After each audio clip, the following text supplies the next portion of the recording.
The fun thing about ball handling, and the one thing that you should take to the bank, is it doesn't matter where you are, what kind of surface you're on, whether you have a basketball hoop or not, you can always work on your dribbling. All you need is just one basketball.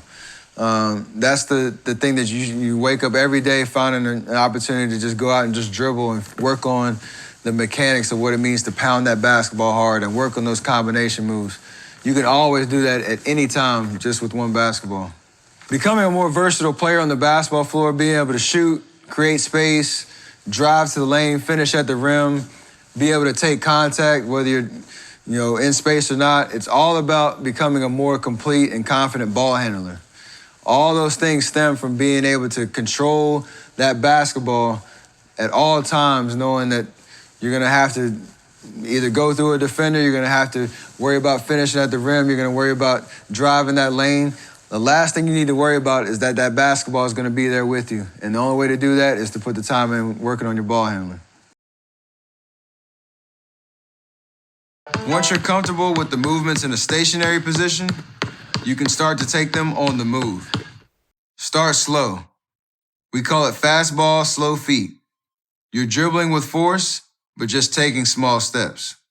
Make sure your eyes are up and you're pushing the ball away from your footwork when moving through the space. You don't want the ball near your feet, so push it out in front of you and move to it. You'll notice that my footwork follows the ball. I cross to my right, then my right foot moves. I cross to my left hand, and then my left foot moves. It's the same going forward and backward. After you practice these moves going straight forward and backwards, you can start to incorporate some angled movement. Again, the foot is always following the ball. The ball moves, the foot follows. Otherwise, our body mechanics are the same as when we're in a stationary position. Nose is always in the middle of the body, and we're staying balanced. Keep those heels off the ground when you step, and stay on the balls of your feet. And you'll see on the behind the back how my offhand just hangs there, just like when I'm stationary. Remember, small steps first, then bigger steps as you get more comfortable.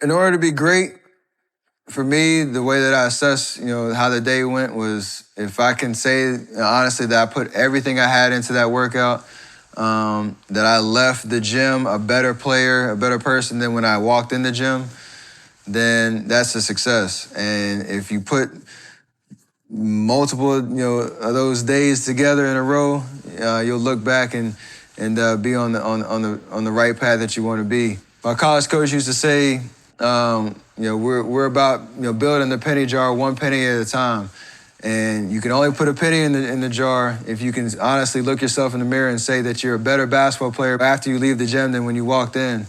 And over the course of a season, over the course of a year, whatever goals you set for yourself, if you look back and that penny jar's full, you're doing something good.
Best way to start incorporating footwork into your pickup shooting is to start with a simple 1-2 step into a shot. As soon as that second foot hits the ground, you go up into your shot. These concepts involve the same mechanics as the form shooting and the same footwork as the four-way form shooting. Remember not to hinge over and to stay vertical and land in a balanced position. We're adding complexity and new elements, but the rules stay the same as they were with form shooting. When you move laterally, don't whip your body or your head to one side. Keep your hips and shoulders in a straight line and stay balanced. Be sure to move straight laterally. Don't move towards your defender. If you move forward at all when moving laterally, you mess up your driving angles. Give the ball a hard dribble, but don't speed up. Perform the move hard, but don't try to go faster just because you're moving laterally.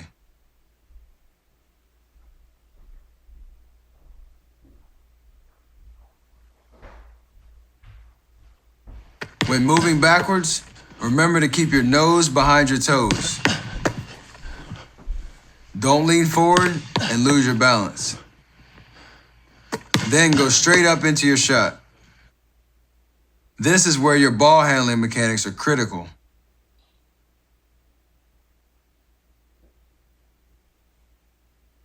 If you can't handle the ball confidently and with good form, you're not going to know where the ball is when you move, so you won't be able to keep your eyes locked in on the basket.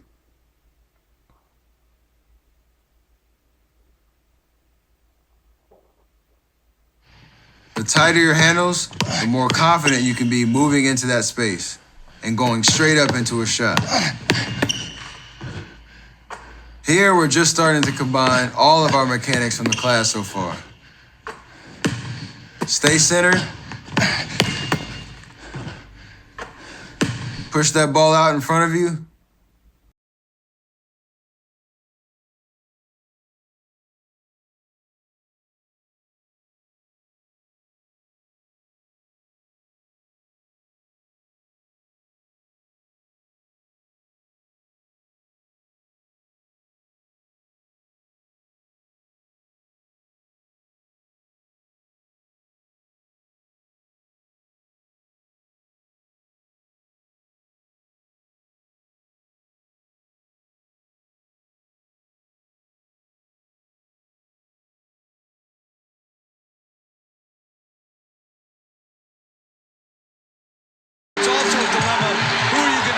With at the three. Curry for three. Puts it in. This is one of my patented dribble moves and one of my favorite ones to do. You can fall in love with the combination the dribble combination move that I do right here. What we talked about was all that is based on three moves: between the legs, crossover, behind the back. And I don't even do it behind the back here. I go between the legs once, between the legs twice. I'm in perfect position, an in and out crossover, and then it's all about getting into that step back where you keep the defender off balance. So it seems like a lot, but if you slow it down and look at it, it's very simple moves that you can just put together. And what we talked about ball handling, making sure every move or every dribble move is intense and aggressive and a hard dribble. And your defender has to react to that.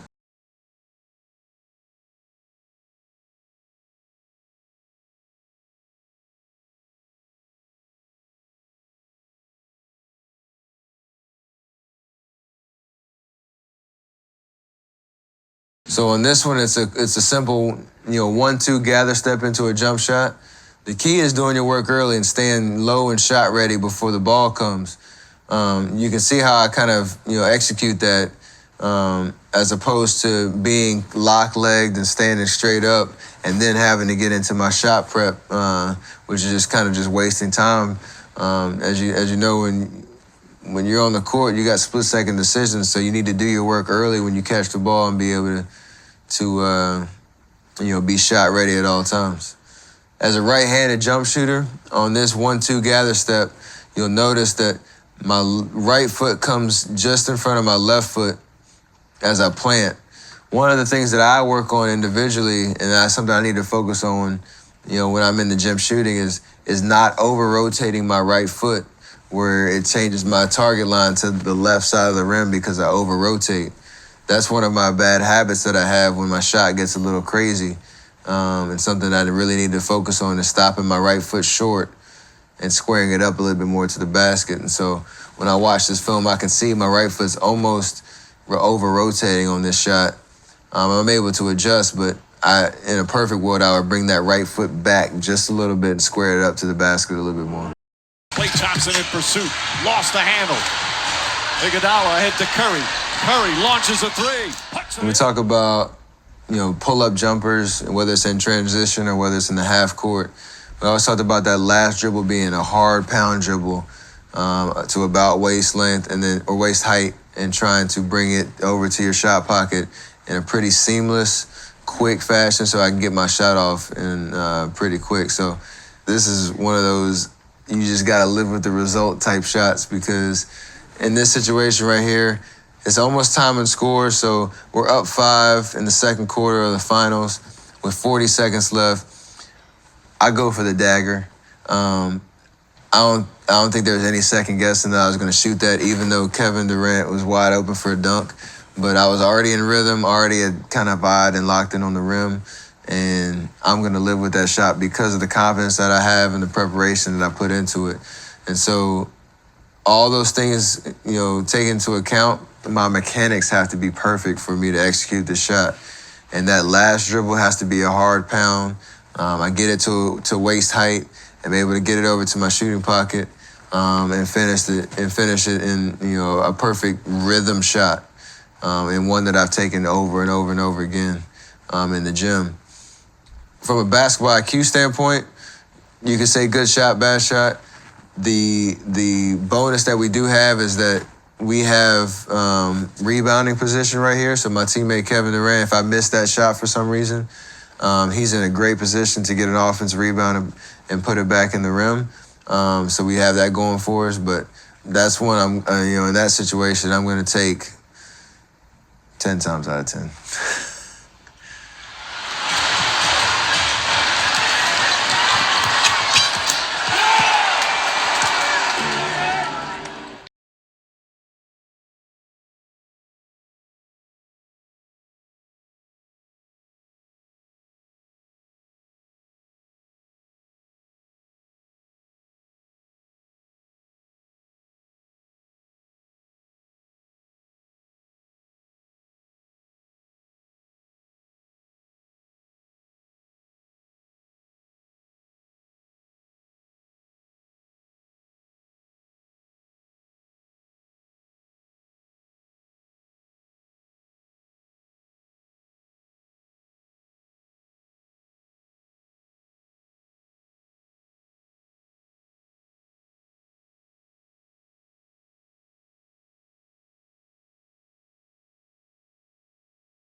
So combining the fundamentals of being a great ball handler and being a great shooter, put that all together, and as a basketball player, we want to be versatile, dynamic scorers.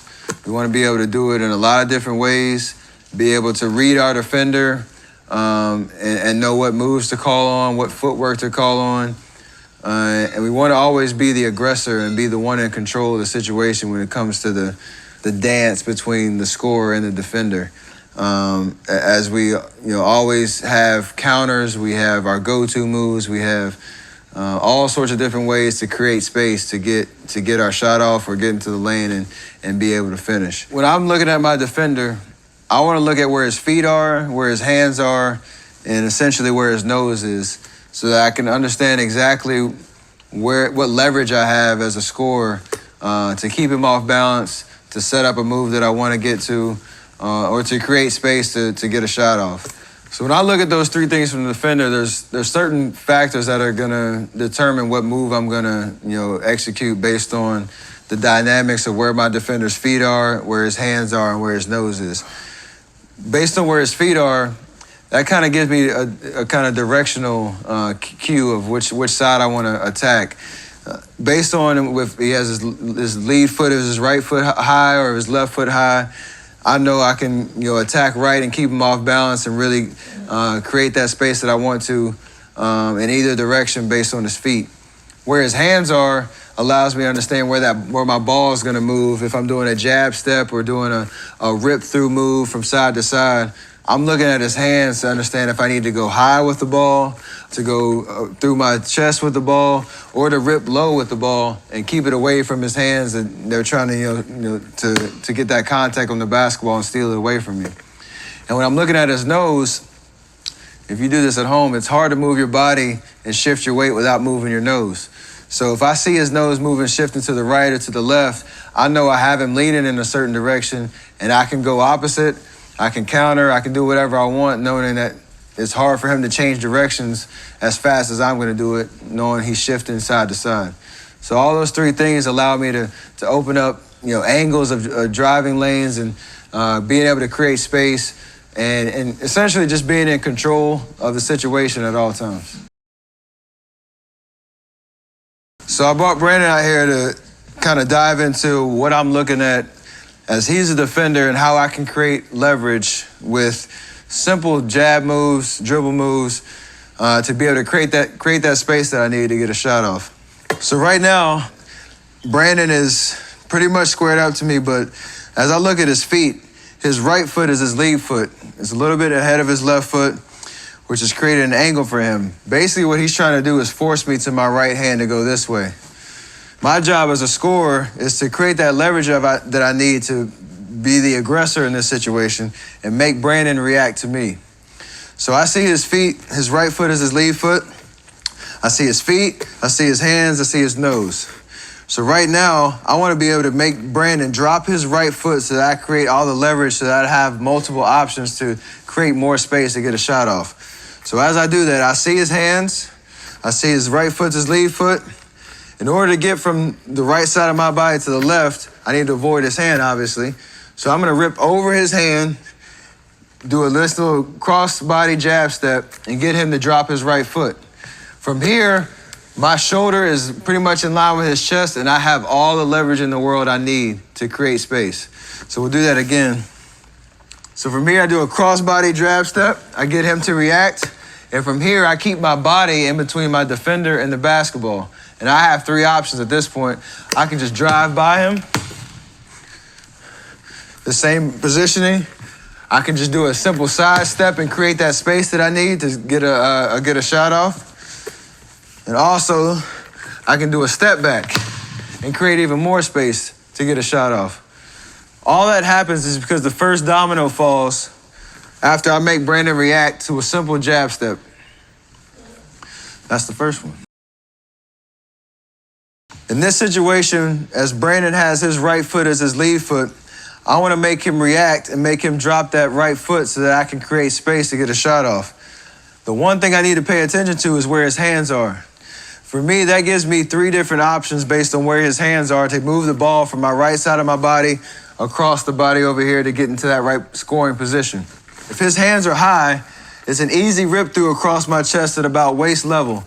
I'm keeping the ball protected. It's a violent jab across my body, and I'm ready to get into the scoring position. His hands move down to the center. They're about hip height on my body right here. I see that before I want to make the move. I have two options in this. I can go over his arm, protecting the basketball, or I can rip the ball low and protect the ball away from his hands. Lastly, if his hands are low for some reason, he wouldn't do that if he was guarding me. But if his hands are low, I can just basically take it over, get into this position, and be able to create the space that I need, and the ball is protected at all times. When I'm looking at my defender and I want to create a driving lane to get to the basket, one way to get him to shift and to get that nose of my defender to shift to the outside opposite of the direction that I want to drive is with a simple jab step. And once I see his body react the way that I want to, I create the lane that I need to get to where I want to go. So a simple jab step here, I keep the ball close to the chest, being able to protect it away from my defender's hands. It's a simple jab step, opposite of the direction that I want to go. I see his nose has moved from the center position outside of his body, so I have him right where I want him. He's leaning to the right. I'm in control of this situation. I do a simple cross my body pivot, protecting the basketball away from my defender with my body in between, lowering my shoulder to stay in a very athletic, strong position, and create that driving lane that I need to get to the basket. Another situation you might be in when a defender tries to crowd your space and take away your angles of attack by closing in that space as a defender, you got to create that space on your own. You got to really be the aggressor and go right back at your defender. So the best way to do that, as you see, Brandon is pretty close to me right here. This might intimidate some basketball players to be afraid to dribble the ball, not really have any options to pass. Obviously, you can't really shoot from this position. So in order to create that space and get Brandon to back off a little bit, I'll do a center jab right into his body, protecting the ball at all times. So I can rip through, jab right into the center of his body. He has to respond to that. He has to respect that. I come back to a square position, and you see how much space I've already created by just doing that simple move. From here, I'm in control. Obviously, if I want to come back, if I want a center jab right into shot-ready position, I'm here. I've created enough space. I can shoot. I can get here and do a jab, get him to lean, get him to drop, and have an angle of attack to drive down the left side. From here, I can even do a simple center jab to create that space I need into a step back. And look how much space I've created with one dribble and one jab step. So it's about being efficient with your footwork. It's about protecting the basketball away from your defender, but also being in control of the situation at all times. Sometimes when you're on the floor, you have to work in tight spaces. And in order to always be in control, sometimes you can utilize what we call a pull dribble or a hesitation dribble to be able to survey the floor, get your defender to react to you, but also keep yourself in position to create space to get a shot off. Obviously, me and Brandon are the only two people here, but in a normal game, there's 8 other people around. He might have help defenders behind him that are clogging up space, so I might not have direct angles of attack right away. But in order for me to kind of be in control and open up other avenues, I can utilize simple pull dribbles to make Brandon react and give me more opportunities to counter, to create space, to step back, to jab, whatever the case may be. So in order to give myself more options to create space or to attack, I do a simple pull dribble to get into this space right here. Obviously, from this position, I have multiple options. I'll show you 3 that I can create space against Brandon and keep my defender at bay. So if I start here, you ready? So from this position, the pull dribble allows me to put Brandon as my defender in a situation where he can make a mistake and I can attack that mistake. And I have to be able to read it in real time, and that pull dribble allows me that time to be able to assess what's going on.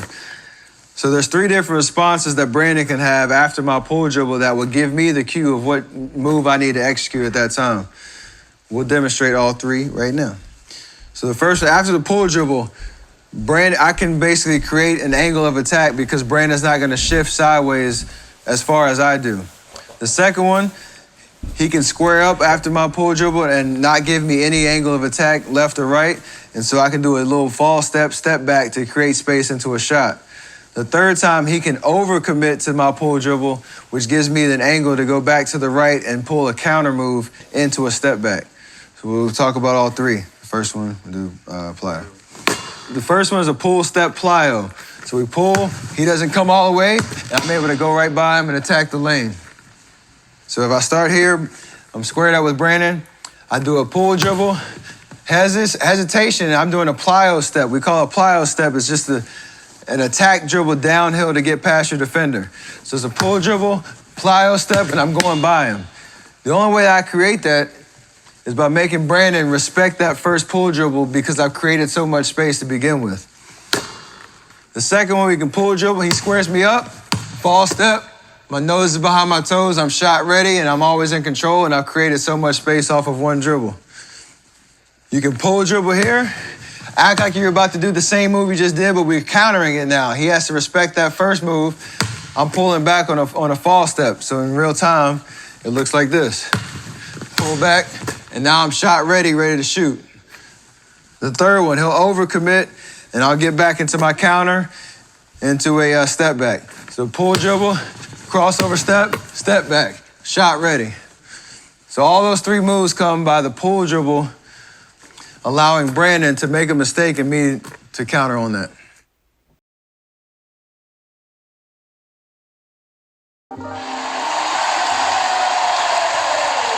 Durant picks up Curry. Curry crossover, steps back, puts it up, puts it up. So in basketball, no possession is choreographed. There's no kind of set formula of how things just are going to happen. And for me, you can't really predetermine, the moves that you're gonna do in each possession because the best way to attack a defense is to take what they're giving you, making sure that you have options and counters and things like that. But taking what the defense gives you on top of, the preparation and information going into those type of games on what you're trying to get out of them, each possession. So this one we talked about with Brandon. I have my workout partner out there, and we talked about how what you look at, when it comes to your defender's body positioning.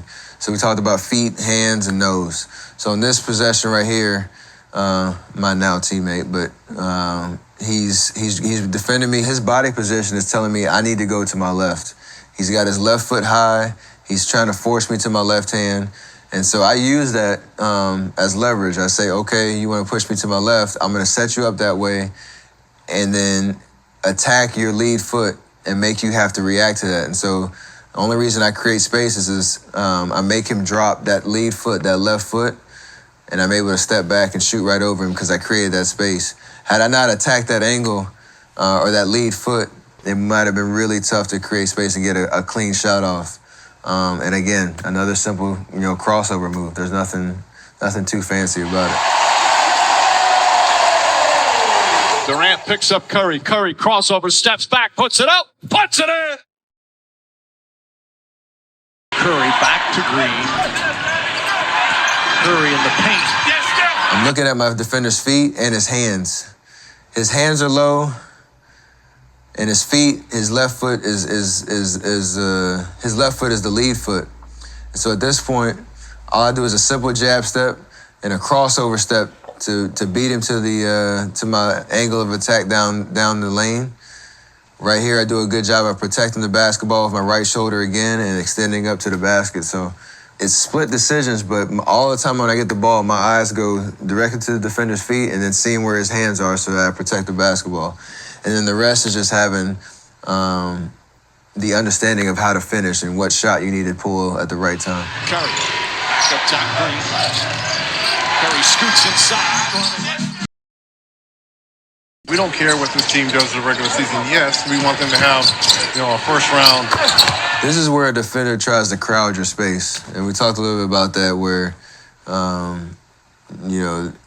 there's really no room between me and my defender here, and I have to create that room.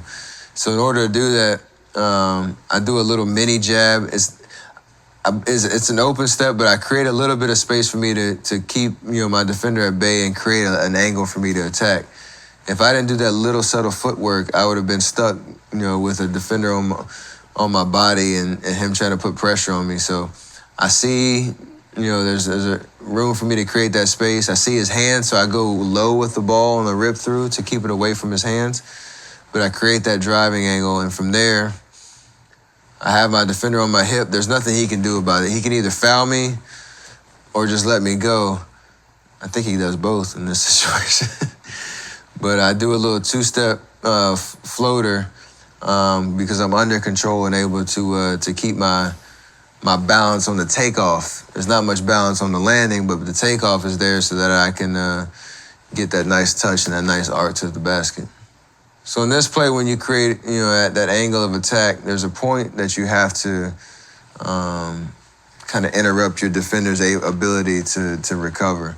And so I got by, Raymond at the top of the key, but if I continued on the same straight line, he would have had a better chance to try to recover and cut me off by the time, the help side came. So for me to do a little subtle change of direction once I get past him. So right here, my left foot closes that gap between Raymond and any line that he can take to get back in front of me.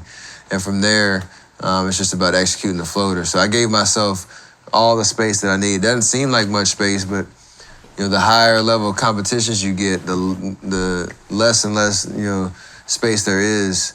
And so you have to be able to utilize what you can.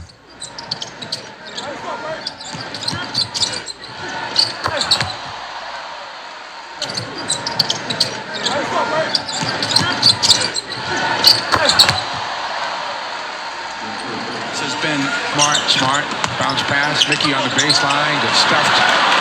Durant comes away with it. Curry to the basket. So on this one, I'm in transition, and when we slow it down again, you'll see that my defender has clearly established his lead foot. His right foot is extremely high, and he's trying to force me to my right hand. So instead, I attack that lead foot, make him open his shoulders, make it open his whole body, and create a driving angle. And at that point, I'm in control. My shoulder is in his chest, and he can't go anywhere at that point. I have all the control, all the leverage in the world right here. My shoulder is going to get in his chest. I have a clear line, and at this point, I have good takeoff space, and I reach the ball out and extend towards the basket so that shot blocker behind me can't get to the ball. So it's all about just seizing the opportunity and taking what the defense gives you and making sure that you're under control.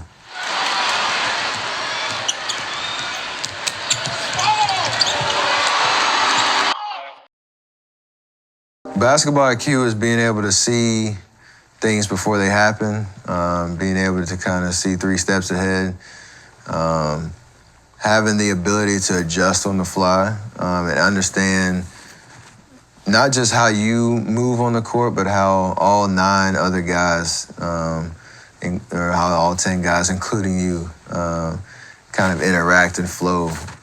Basketball is such a fast-paced game, but there's a poetry about it and there's a rhythm to it. And when you see things happen before they actually, transpire, that's where the basketball IQ kind of shows itself in the guys that are always in the right place at the right time. They do the little subtle things that help you win games. You can learn and improve your basketball IQ for sure by putting the time in, watching film, being in the right environments where those kind of conversations are happening and those thoughts are being shared, and putting that investment in your mental approach to the game. But just the more experiences you go through, the more you learn and the more you can be prepared for what's next. Comes Curry.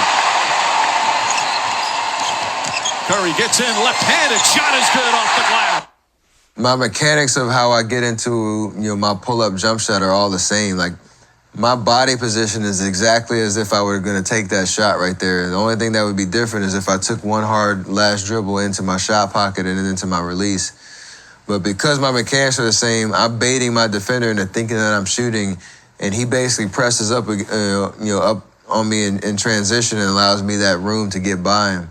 So I use the threat of the shot to get around him. And at this point right here, as Draymond does what he does, I'm able to get to the paint. There's obviously a shot blocker coming, but the way that I finish and trying to extend, instead of bringing it just over my head, I extend out so I protect the ball away from the shot blocker. Allows me to get the ball on the rim before a more athletic, taller guy tries to come and block my shot. So just subtle things that we all try to put together in each possession. I didn't know what I was going to do when I came across half court, but the repetitions that I put into each of these moves and just, the creativity in this moment allowed me to execute this play. Obviously, basketball is a team game, and so the only way that I get a clear lane to the basket is because of a very subtle thing that my teammate Draymond Green does right here. He basically creates traffic for me to get to the paint unobstructed, and basically takes his own man out of the play. So if you watch him the entire time, he's obviously hustling down the court. He doesn't know where I'm going yet. He could have set a screen there or not, but the chemistry, and the timing wasn't right. But on this situation right here, he does a subtle thing of just setting a little brush screen on his man so that his man is off balance and can't try to block my shot. Because that's what he does, and that's what he's down there to do, is down there to protect the rim. But he can't do that because Draymond saw what was happening and put his body on the line and sacrificed, that little bump on Tristan Thompson to let me get to the rim. Comes Curry. Curry gets in, left-handed shot. I check the game clock pretty much every possession. You obviously look at the shot clock on each possession to understand how much time you have and whether you got to press the issue or not. But as the game goes on and you understand if you're up 10, down 10, up 2, down 2, whatever the case may be, the game clock really determines the pace that you need to play at to really get the momentum where you want it to be. And for us, we play pretty fast, so sometimes it doesn't matter, but there are times where you got to slow it down and play the time game so that you can maintain the pace that you want going into the crunch time of game situations. So there's a principle when it comes to basketball IQ that we call the 2-for-1 situation. So in that situation, there's 40 seconds left in the second quarter, and we want to get the last shot. So if I get a quick shot off right now and the shot clock resets, Cleveland's going to have a possession right now with a 14-second differential shot clock to game clock. Which means whether they score or miss or make on the next possession, we're going to get the last possession, and that's what you want to end quarters. So in this situation, I actually knew that. I remember my thoughts going into it. I knew that was the situation. So it was an even better shot because of that. But getting that quick shot up, obviously, it's nice that I make it. But even if I miss it, we have an opportunity to get a stop on the other end, and then have 14 seconds to work with to end the quarter, and go out, into the locker room on a good note and hopefully have a bigger lead. Right his own this quarter. Steph split the double team. In on Drummond. Lay it up and in and draw the foul. On this play right here, that play was pretty successful. I got an and one. We're down 1 against Detroit. It's the end of the second quarter. You want to get a good shot, but you want to take the last shot because you don't want to give the other team an opportunity to come down and get a shot up to end the first half. So I do some really good things here. I set up my man on the pick and roll. He gets screened. I beat the help side defender with a little push through dribble, and I protect the ball and get fouled and still make the shot. So all that was a success. And if I was working out and working on that move, I would do that move exactly like that every single time. But when you look at it from a basketball IQ standpoint, as you'll notice, the time on the clock when the ball goes to the basket, so the ball goes through, they call foul. So it's 4.8 seconds left on the clock before the half's over. In a perfect world, I would have waited about 3 more seconds to make that move and then take the shot so the other team didn't have a chance to get a shot off. Like I said, basketball isn't a perfect sport, but It's something I can learn and maybe be just a little bit more patient before I start that possession and make sure we end the half on a good note.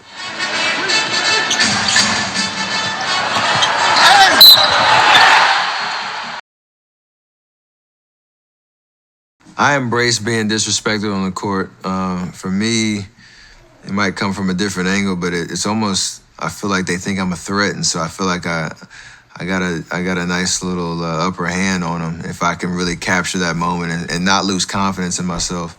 That might not be the case for everybody, but knowing that those kind of battle scars are going to make you tougher, it'll expose your character for sure and how you deal with those moments. But embracing that challenge is the fun part, because when people think they can intimidate you or they can try to put you in your place or whatnot, you should be ready for that. There's a borderline between confident and cockiness that is a very fine line that you should walk. You have to be ultra confident in yourself, but when you cross over into that cockiness type of mentality, that's where you lose your preparation and you start to sacrifice the integrity of how you play the game. Our coach always calls it appropriate fear that you should have for your opponent. So even if you know you have them where you want them, your process has to be the same and your approach to the game has to be the same, or else we call it the basketball gods will come and get you. So that can never change, based on if you feel like you're better, equal to, or inferior to your opponent. The art of the ball screen is something that every guard, every big should be able to master, because it's implemented across all different types of concepts and schemes and teams. And being able to know the ins and outs of what to look for, the details and setting up the screener, the details and becoming a threat to score, becoming a threat to pass, all those things need to be mastered in order to be an effective scorer and an effective offensive player. So the first point that I need to kind of control in this pick and roll situation is the timing of the screen and where the screen is set.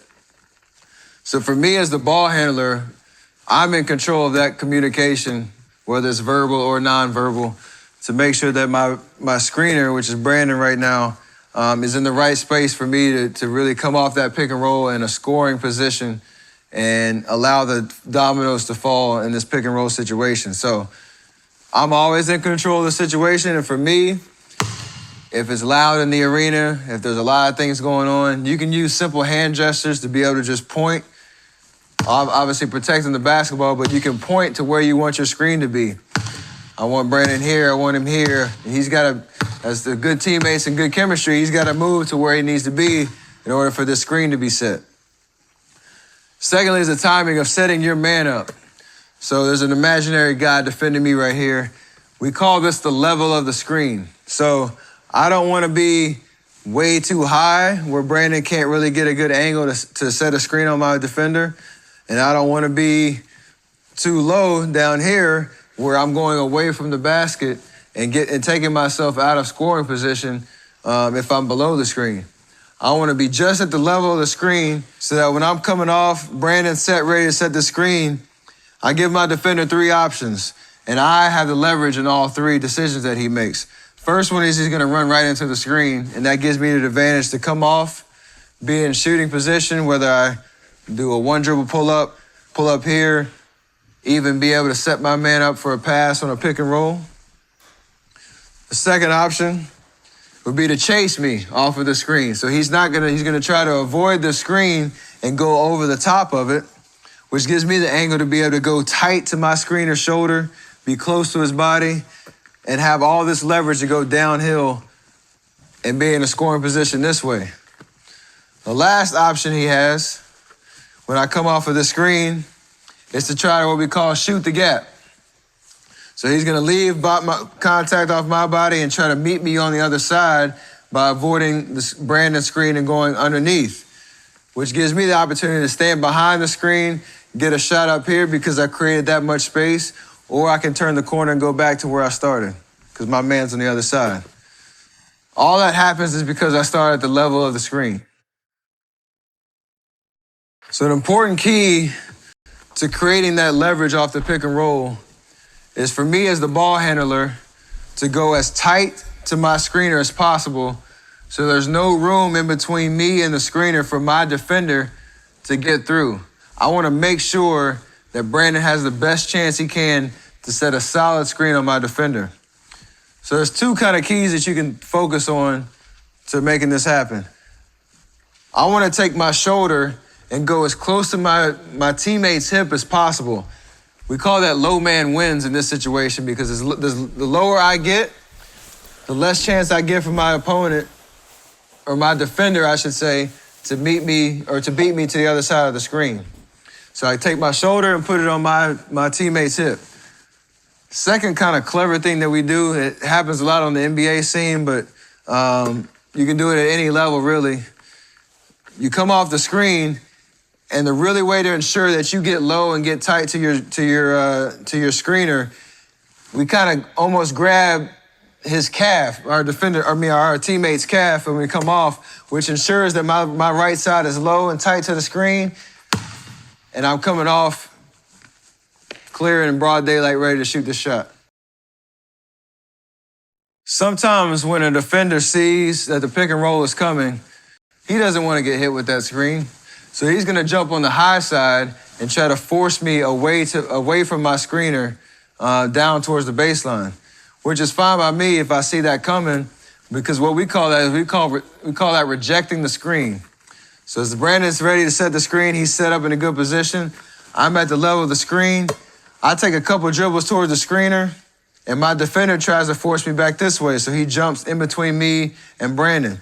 That's fine. I have so many different dribble moves to reject the screen, go the opposite way, leave him in my dust, and get into this scoring position here away from the screen. Another key concept when it comes to the pick and roll is being able to play the team game out of the pick and roll situation. So there's obviously a chemistry between me and Brandon as a screener and the guy that's coming off the screen and our two defenders that are guarding us. The evolution of this play is for me as the ball handler to not only be a scoring threat, but to be able to survey what's going on behind the screen so that I can make the right play and the right read and the right decision. So as I'm coming off, I've done all my work to set my man up, to go low and tight to my screener's hip. As I'm coming off here and I'm a ball handler, I'm surveying everything that's going on and the dominoes that are falling because Brandon set such a great screen. I'm a scoring threat, and the defense has to react. So as they're reacting, I have to keep my eyes up. I have to be able to survey the floor and be able to make the right decision, whether that's finding my man open in the corner, over there. Brandon, as I come off this pick and roll by Brandon, you're gonna roll now. I see everything happening. I can make that pocket pass to Brandon as an assist man for him to make a play at the rim. All those things happen because I have my head up, I'm surveying the floor, and I'm not only just focusing on what's happening here in the pick and roll, but also what's happening in the concept of the team game around us.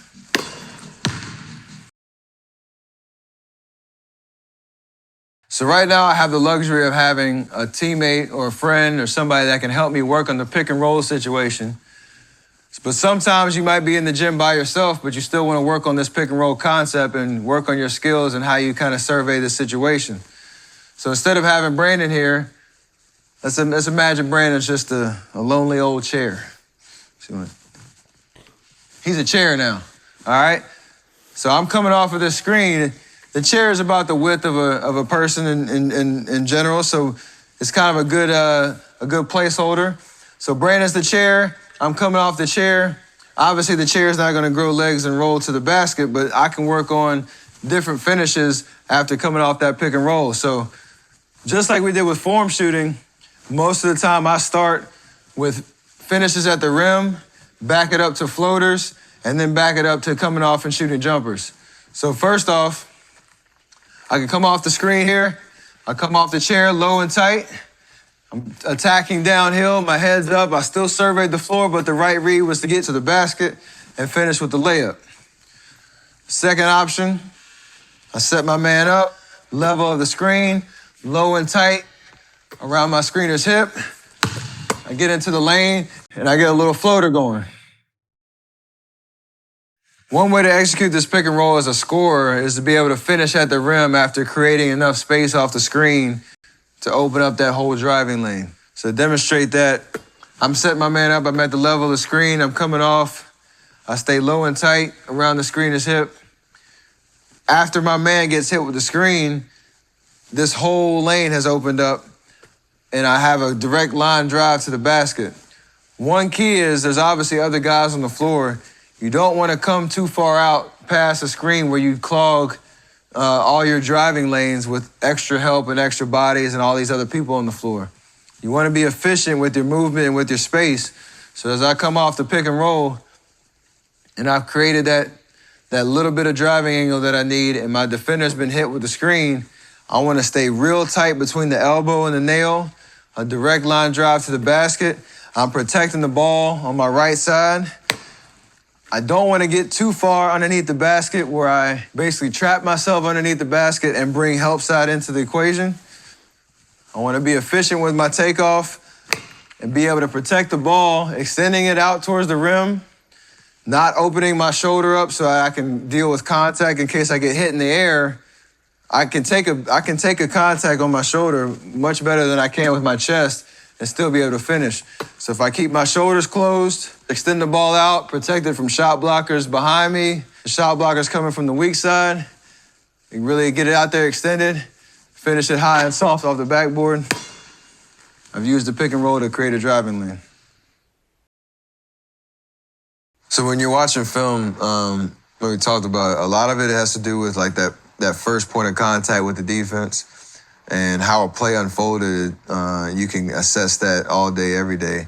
Where your imagination, creativity can come when you're watching film is, going beyond, that initial point of contact with looking at where the help defense is, asking yourself, had the defense reacted another way, maybe cut off this driving angle or took that pass away or, try to take away my right hand or, asking those kind of questions. What would my option have been in those situations? And so you can kind of play that game while you're watching film to dive a little bit deeper into the certain possessions and the situations you may find yourself in during a game. So, honestly, you could watch film all day and learn something new.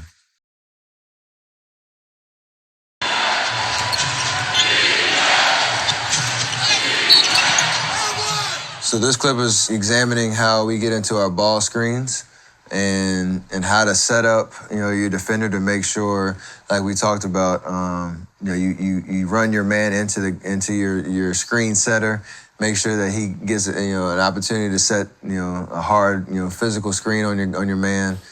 And on this one, I do a pretty simple dribble move. Right at the point after I come off the screen. It's a simple pull dribble that we talked about with a plyo step to get downhill. So basically, he doesn't adjust very well to stay in front of me, and I get him off balance, and I'm able to have a straight line drive right down the lane. And at that point, it's just about finishing. So the part right before I get into the paint to be able to make that jump or make that layup, I use my shoulder to keep the defender at bay and be able to absorb that contact and protect the basketball. And obviously, you got to be able to finish with your left hand as well as you finish with your right, and that's what I was able to do on this possession. He's not able to block it because I keep my shoulder in between, him and the ball, and I get an opportunity to get the shot on the rim. And thankfully, it goes in.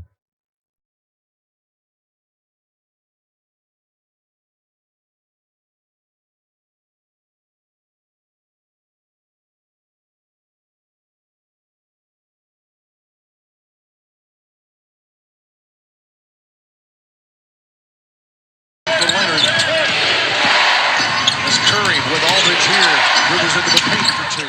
So on this clip right here, obviously I have control of that basketball, the entire possession. And for me, the beauty of that is I'm able to survey the floor. I'm able to see that they switched this pick and roll right here, so I don't need to rush. I still have time to do another, simple between the legs dribble move and get by my defender. And at this point, I see that the help side defender did not step up. And so there's another floater that I'm able to execute because, once I got by my initial defender, the other guy didn't step up. I set up, Tony to get hit by the screen, and Draymond does. So this is a perfect pick and roll. Draymond is diving to the basket. So my read right here, normally Tony Parker is guarding Draymond right now. And in a normal pick and roll situation, if Draymond gets below the level of defender, he should be wide open for a layup or a dunk on what we call a pocket pass on that pick and roll. But if you rewind it just a little bit, right there, I see David West, who's right here in the paint. I see him playing center field, waiting for me to pass that ball to Draymond so he can steal it.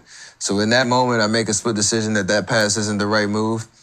If you want to talk about things that I could learn from this clip, the reason that Draymond is not open is because I come off this pick and roll.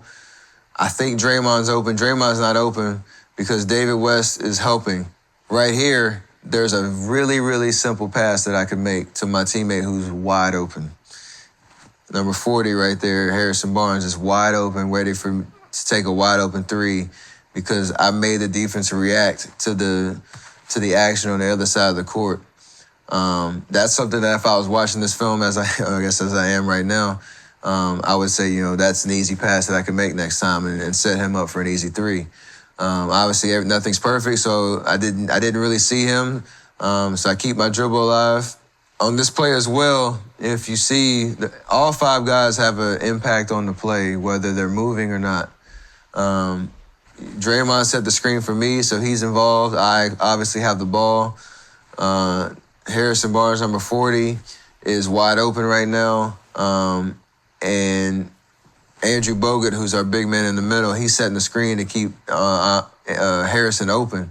The reason that Harrison is open is because Klay Thompson, who's in the corner right there, is one of the top shooting threats in our league. And his guy who's guarding him cannot leave Klay because he's such a strong threat to shoot that three. So in a normal situation, if that was a non-shooter in that corner, his defender would have already left and tried to go guard Harrison right here to try to take that pass away. But because Klay is who he is, they're going to take their chances and make Harrison shoot that shot if I were to pass it to him. So everybody has an impact on the play, whether you see it initially or not. I make my decision not to pass it. I try to get by my defender. Thankfully, I make the shot so the possession works out.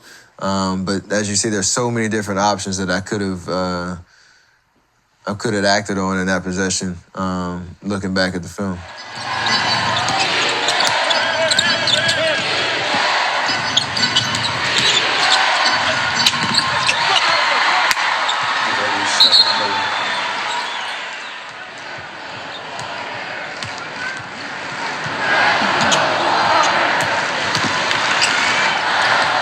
I have two options on this possession. I have both of my bigs coming up to set up, we would call it a V screen. So I can go either direction. So Draymond on the right and JaVale on the left, they're both ready to set a screen for me. I make the decision to go to my left because I see that the guy guarding my screener on the left side, he's so far down the court that I'm going to have a lot more space to come off of that screen as long as I set my man up to get hit by the screen, which happens right there. So there's plenty of space for me to take my time, take a little step, get a shot off, and knock down that three. Had I decided to go to the other direction, there would have just been so much traffic because of the guy guarding Draymond right here on the right side. He's right there at the level of the screen, and so you're playing the matchup game in this situation where the guy guarding JaVale, he's bigger, he's probably a little bit slower footed, and I'd have much more of an advantage coming off of that side, and that's why I decided to go that way. JaVale sets an amazing screen. I try to set him up the best I can to get hit by that screen, and good things happen. Before that game, I probably watched film on the Detroit Pistons and saw their personnel and who I might, go up against in the pick and roll situations, and who I probably have the best chance of going at in that matchup. And so I knew that going into this, that when that big guy, Boban, came on the court, that if I could get him in a pick and roll situation, that I'd probably have a lot of success. And so it's not just by, just coincidence that I decided to go to the left on this possession. There is preparation in that. There's a game plan going into that game that I knew if I was in that situation, that's what I try to do. And that opportunity kind of presented itself, and I remembered, the thought process and then tried to execute it.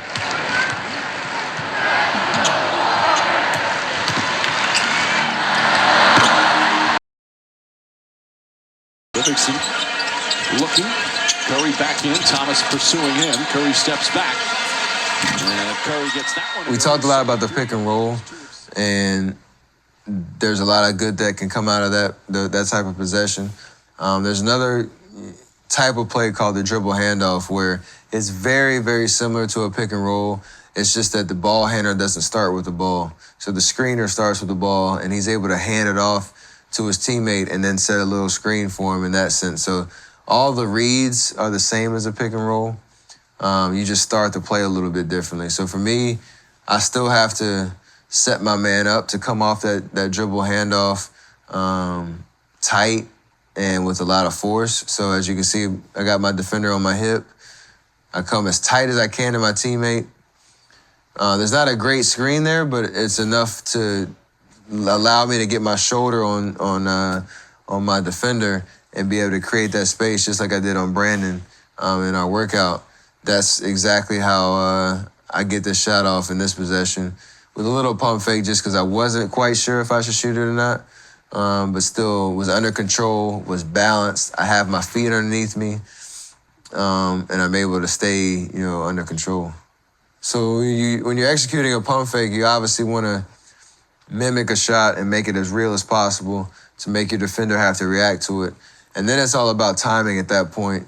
It's a game of who can reach the apex of their jump, basically at the right time. And so as I see Isaiah starting to come down off his jump, I'm on my way up, and there's no way he can recover at that point to alter my shot. And at that point, it's almost like I don't see anybody in front of me. It's just me and the rim, and you have to make the shot.